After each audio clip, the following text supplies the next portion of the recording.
Hello and welcome to my channel Desified उम्मे।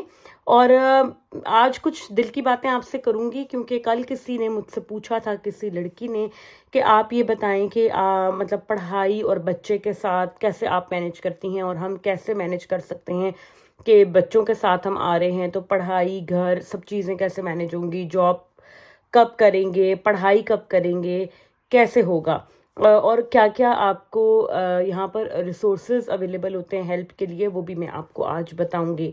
तो देखें, मुश्किल तो डेफिनेटली होता है मैनेज करना बच्चों के साथ जब हम आते हैं। बहुत डिफरेंस आता है क्योंकि एक जिम्मेदारी होती है आपके ऊपर बच्चों की, साथ साथ फिर आपकी पढ़ाई है, घर है। और ये माइंडसेट आप बनाकर आए कि ये लाइफ आपने अपने लिए खुद चूज़ की है। ठीक है, मैं जब पढ़ती हूँ या अगर मेरी बेटी है या मेरा घर है, तो ये मेरे दिमाग में एक दफ़ा भी नहीं आता कि मैं जो है वो मेरे ऊपर कोई बहुत जुल्म हो रहा है, या मैं इस चीज़ को जो है ना इसकी सिंपैथी लेने की कोशिश नहीं करती। ना तो अपने हस्बैंड से, ना ही अगर आपकी और कोई फैमिली है जिससे, जैसे आप पीछे फैमिली से बात करते हैं, तो इस माइंडसेट से आपने अपने आप को ना बिल्कुल अलग रखना है कि मेरे ऊपर कोई बहुत बड़ा जुल्म हो रहा है और मेरी तो ज़िंदगी बहुत मुश्किल बन गई है और मैंने तो ये क्या किया और मुझे तो ये करना ही नहीं चाहिए था। अगर आपके जहन में ये सारी चीज़ें आएंगी तो फिर आपके लिए बहुत मुश्किल है, क्योंकि आपको हर चीज़ बोझ और बर्डन लगेगी। लेकिन अगर आप अपना माइंड सेट ये रखेंगे कि मैंने ये लाइफ अपने लिए खुद चूज़ की है, नो बडी इंसिस्टेड मी कि मैं ये लाइफ चूज करूं, nobody has anything to do with it, this was my own decision. ये सब कुछ मुझे पता था पहले से कि मेरी लाइफ चेंज होगी, चैलेंजेस आएंगे, मुश्किल होगी, I will be alone, I will have to deal with a lot of different things. लेकिन ये मेरी अपनी ज़ाती चॉइस थी कि मुझे ये लाइफ चाहिए, मैंने ये डिग्री पढ़नी है। सो इसमें किसी का भी कोई कसूर नहीं है और ना ही मैं किसी के आगे जाकर अब ये रोना रो सकती हूँ या रो सकता हूँ कि अब मेरे ऊपर बहुत जुल्म हो रहा है। ठीक है, ये माइंडसेट जो एक हमारे यहाँ है ना कि बेचारा बन जाने का जो माइंडसेट है कि हम तो बहुत बेचारे हैं और हमारे ऊपर तो बहुत जुल्म हो गया, इसको आपने घर छोड़ कर आना है। यहाँ ये माइंडसेट, ये एटीट्यूड नहीं चलेगा।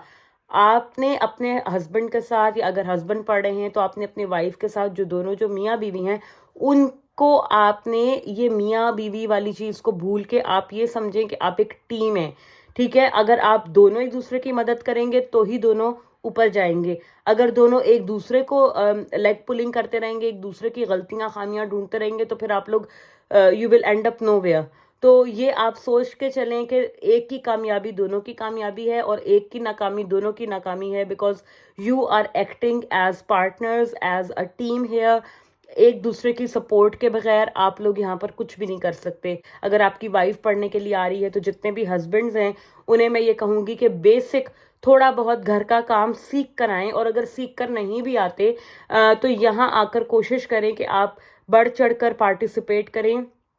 बर्तन धोना, सफाई करना, ठीक है, बेसिक खाना बनाना, एटलीस्ट आपको अपने आप को संभालना आना चाहिए कि आप अपनी टेक केयर कर सकें।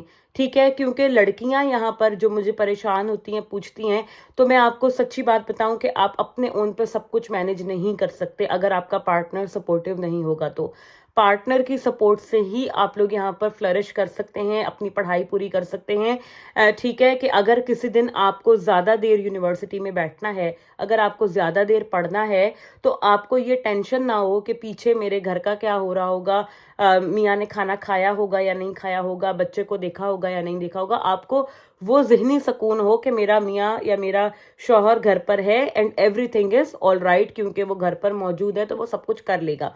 तो ये वाला जो कॉन्फिडेंस है, ये एक स्पाउस ही आपको दे सकता है। तो जितने भी लड़के मुझे देख रहे हैं, आपने ये वाला कॉन्फिडेंस देना है अपनी वाइफ्स को कि वो बेफिक्र होकर पढ़ने के लिए जा सकें आपके ऊपर अपना घर छोड़कर। बच्चों के साथ अपने आप को आप लोग कनेक्ट करें, क्योंकि हमारे यहाँ क्या होता है कि माएँ जो होती हैं उन्हीं की सोल रिस्पॉन्सिबिलिटी समझी जाती है बच्चों को देखना, और फादर्स जो होते हैं वो थोड़ा सा डिस्टेंट ही रखते हैं अपने आप को। मेजोरिटी ऐसा होता है, जो कि अब बहुत तेजी से बदल रहा है। एटलीस्ट आपका इतना कनेक्शन अपने बच्चों के साथ होना चाहिए कि वो आपके हाथ से खाना खा लें, ठीक है, आपके पास वो सो जाएं, आपके साथ कंफर्टेबल रहें और मामा मामा मामा ना करें। अगर माँ कुछ देर के लिए पढ़ने के लिए गई है या जॉब के लिए गई है और बच्चे को आपके साथ रहना है, तो एटलीस्ट आपका इतना बॉन्ड होना चाहिए फादर और बच्चे का कि आप लोग उसके साथ कुछ आवर्स स्पेंड कर सकें खुशी खुशी। बच्चा क्या खाता है, उसका फीडर कैसे बनता है, ठीक है, नैपी चेंज कैसे होनी है, बच्चे को अगर नींद आ रही है तो क्या ट्रिक है, वो कैसे सोता है, ये सब चीज़ों का आपको पता होना चाहिए। ये तो हो गई बात स्पाउस की सपोर्ट की, जिसके बगैर आप लोग कुछ नहीं कर सकते यहाँ पर। अगली बात मैं अब आपको बता देती हूँ कि मैं मैनेज कैसे करती हूँ। यानी कि अगर आपको ये टेंशन है कि खाना भी बनाना है, क्लास भी लेने जाना है, तो कैसे मैनेज होता है। तो देखें, सबसे पहली चीज़ है प्लानिंग। प्लानिंग से आप लोग चलें, ऑर्गेनाइज करें थोड़ा सा। वीकेंड अगर आपका फारिग है, सैटरडे संडे, कोशिश करें 2 या 3 आप सालन बनाएं, चीज़ें बनाएं और उन्हें आप फ्रीज करें। That's what I do. तो मैं वीकेंड पे कोशिश करती हूँ। हर वीक मैं नहीं कर पाती, ऑब्वियसली कमिटमेंट्स होती हैं, काम होता है, पर जिस वीक मुझे टाइम मिलता है I make at least two meals, और उनको मैं फ्रीज करती हूँ और फ्रीजर में डाल देती हूँ वीकेंड पर। उसके बाद मुझे जैसे पता है कि अगर मैंने आपकी 2 दिन जाना है या आपकी अगर 2 दिन क्लास है और आप लेट फ्री हो रहे हो, तो आप ये कर सकते हो कि सुबह जाने से पहले आपने उसको फ्रीजर से एक आपने मील निकाला, उसको आप बाहर छोड़ गए। यहाँ पे ठंड होती है, खराब नहीं होता। बाउल में किसी प्लेट में रख के आपने उसे बाहर शेल्फ पर छोड़ दिया, आप चले गए। जब आप शाम को आओगे, खाना आपका डिफ्रॉस्ट हुआ हुआ होगा, आप अपना रोटी बनाओ, राइस बनाओ, जो भी है, और आप अपना खाना आराम से क्विकली मैनेज भी कर लोगे और टेस्टी घर का बना हुआ खाना आप खाओगे। क्योंकि रोज रोज आप ना तो अफोर्ड कर सकते हो बाहर से खाना और ना ही वो हेल्दी है। दूसरा ऑप्शन मैं ये रखती हूँ कि अगर किसी वीक में खाना बनाना, मतलब मैं जो नहीं टाइम मिला और मैंने पहले से मील प्रेप नहीं की हुई है, तो मैं क्विक फिक्सेस मैंने रखे हुए हैं, कुछ क्विक मील्स में आपको यहाँ पर बहुत सारी ऑप्शंस अवेलेबल होती हैं, ठीक है। आप बर्गर पैटीज ला के रख सकते हो, टोर्टिया रैप्स आप लोग ला कर रख सकते हो, बर्गर बन, ये मेरे घर में हर वक्त मौजूद होती हैं चीज़ें। बर्गर पैटीज, बर्गर बन, ठीक है, टोर्टिया रैप्स, इस तरह की चीज़ें मैं ला के रखती हूँ। सीख कबाब, चिकन के, बीफ के, जो भी आपकी चॉइस हो। सीख कबाब फ्रोज़न मिल जाते हैं, वो मैं ला कर रखती हूँ। फ्रोज़न पराठे, फ्रोज़न रोटियाँ आपको मिल जाती हैं, चपाती, वो आप ला कर रखो। इन केस अगर कभी आप आए हो घर और अब आटा नहीं है आपके पास, गूंदा हुआ नहीं है, तो अब आप क्या करोगे, आप जल्दी से या तो आटा गूंदोगे पहले, अगर आपको वो कन्वीनियंट है तो आप वो करो, नहीं तो ये कि आपके पास रेडीमेड होना चाहिए पराठा, रोटी, आप बनाओ और उस वक्त का आप अपना मील कर लो, ठीक है। तो मैं जिस दिन अगर भूल जाती हूँ, जिस वीक में मैंने पहले से नहीं बनाया होता, तो मैं उस वीक में यही करती हूँ कि मैं फिर क्विकली आके घर तो उसको मैं एयर फ्राई कर लेती हूँ, बर्गर पैटीज जो होते हैं मेरे, और फटाफट बस अपना लेटस वगैरह उसके अंदर रखा और अपना सॉसेस में ला कर रखती हूँ, ग्रोसरी में लाती हूँ, ठीक है। बर्गर की सॉस हो गई, मेयोनीज हो गई, जो भी आपकी चॉइस ऑफ सॉसेस होती है घर में रखें, घर में बर्गर्स बनाएं और इंजॉय करें अपना मील।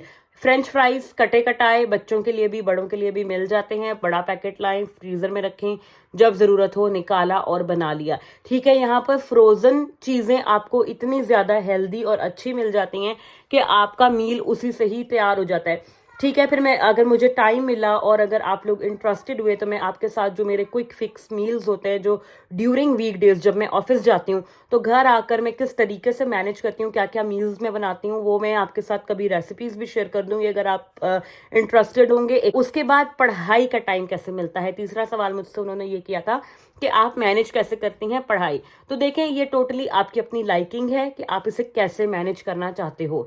मेरा असूल ये है कि मैं अपने बच्चे को फुल टाइम देती हूँ, अपनी बेटी को दिन का जो मेरा टाइम होता है जिसमें वो जाग रही है और उसको मेरी ज़रूरत है, I don't do anything else, मैं पूरा टाइम उसके साथ स्पेंड करती हूँ। अगर उसे बाहर लेकर जाना है, खेलना है, हम टीवी इकट्ठे देखते हैं, हम पेंटिंग करते हैं, हम ABCs पढ़ते हैं, ठीक है, हम कुछ भी कर रहे हैं, हम इकट्ठे एक ही कमरे में बैठते हैं, इकट्ठे बैठकर हर चीज़ एक्टिविटी करते हैं।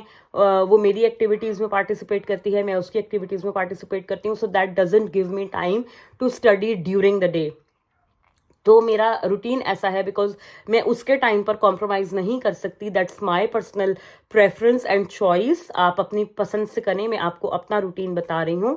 मेरी रूटीन ये है पढ़ने की, मैं रात को पढ़ती हूँ, दिन में अपने घर के काम, बेटी के साथ बाहर आना जाना जो भी है वो करती हूँ, और जिन दिनों में मैं ऑफिस जाती हूँ उन दिनों में मैं ऑफिस में ज़्यादा काम करती हूँ और घर आकर मैं रिलैक्स करती हूँ। आपने अपने हिसाब से करना है इसको, ठीक है। दिन में अगर आपका बच्चा सोता है, नैप लेता है, तो वो 2-3 घंटे जो नैप के हैं, नैप टाइम के, उसमें आप कोशिश करो कि अपना पढ़ाई कर लो। उसके बाद आप बच्चा जब उठ जाए तो आप अपना खाना बनाना जो भी आपने करना है वो आप करो, ठीक है। यूनिवर्सिटी जिस दिन आप जाओ, अगर आपने बच्चे का चाइल्ड केयर अरेंज किया हुआ है यूनिवर्सिटी के टाइम के लिए, तो आप जो है उस टाइम में अपनी उसको मैक्सिमम अवेल करो। क्लास के बाद भी स्टे कर लो और पढ़ाई करके घर आओ ताकि आपका बैलेंस हो जाए। और तीसरा उन्होंने मुझसे पूछा था कि बच्चों की देखभाल कौन करता है। मैंने आपको आंसर कर दिया कि दोनों को मिलकर देखभाल करनी है, अकेले आपकी ड्यूटी नहीं है बच्चे को देखना।